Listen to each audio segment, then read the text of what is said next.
ষষ্ঠ south Asian চেপাক টাক্ৰ চেম্পিয়নশ্বিপত ভাৰতৰ সাফল্য। তিনিটাকৈ পদক দখল ভাৰতীয় চেপাক টাক্ৰ মহিলা দলৰ।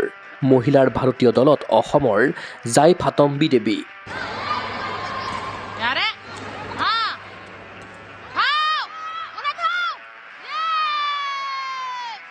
যোৱা 7 আৰু 8 ফেব্ৰুৱাৰীত শ্ৰীলংকাৰ কলম্বোত অনুষ্ঠিত হয় ষষ্ঠ সাউথ এছিয়ান চেপাক টাক্ৰ চেম্পিয়নশ্বিপ 2026।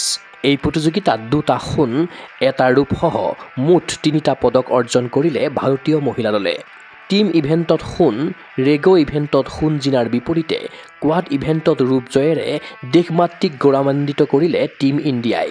ভাল লগা কথাটো হ'ল যে তিনিটাকৈ পদকজয়ী ভাৰতীয় মহিলা দলৰ অন্যতম সদস্য আছিল অসমৰ জাই ফাতম্বী দেৱী। আন্তঃৰাষ্ট্ৰীয় ক্ৰীড়াংগনত কাছাৰৰ জাই ফাতম্বী জিলিকি উঠাৰ বাবে আনন্দিত হৈ পৰিছে অসমৰ ক্ৰীড়াক্ষেত্ৰ তথা ৰাজ্যৰ চেপাক টাক্ৰ ক্ষেত্ৰ।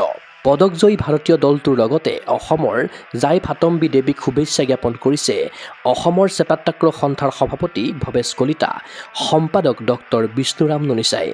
উল্লেখ্য যে এই আন্তঃৰাষ্ট্ৰীয় প্ৰতিযোগিতাত ভাৰতীয় পুৰুষ দলেও 3টাকৈ সোণৰ পদক লাভ কৰিবলৈ সক্ষম হৈছে।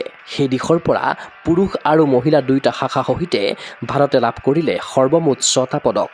তদুপৰি ভাৰতীয় দলৰ প্ৰশিক্ষকৰ দায়িত্ব পালন কৰিলে অসমৰ বিধুমুখী সিনহাই।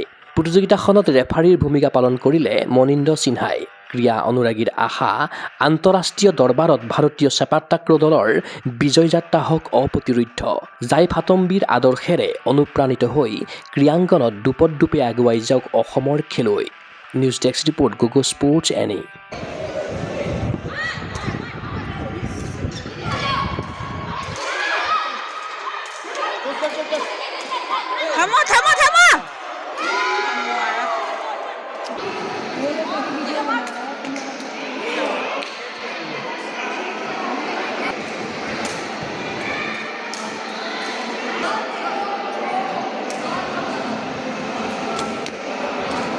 গুৱাহাটীৰ মাজমজিয়াত নৰ্থ ইষ্টৰ প্ৰথমখন এক্সক্লুচিভ মাৰ্চেল আৰ্টছ সামগ্ৰীৰ শ্ব'ৰুম তথা বিপণী Tirupati sports.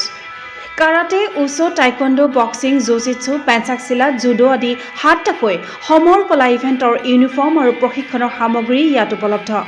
Tracksuit, jersey, martial arts medal, memento, trophy ক্ৰয় কৰিব পাৰিব পাইকাৰী মূল্যত। ফুটবল, ভলীবল, বাস্কেটবল, ক্ৰিকেট আদি ইভেণ্টৰ সামগ্ৰীৰ ছাপ্লাইৰ বাবে অৰ্ডাৰ ওলোৱা হয়। কাৰাটে, টাইকোৱাণ্ডোৰ নেশ্যনেল ফেডাৰেশ্যনৰ দ্বাৰা এপ্ৰুভড ব্ৰেণ্ড আৰু আপ টু ডেট সামগ্ৰীৰ বাবে একমাত্ৰ বিশ্বাসযোগ্য আৰু নিৰ্ভৰযোগ্য প্ৰতিষ্ঠান। ঠিকনাটো হৈছে doctor B Barua road, house number 52, first floor, Ulubari, Guwahati 7। Phone number 9085083493। Email sanju_regal@rediffmail.com।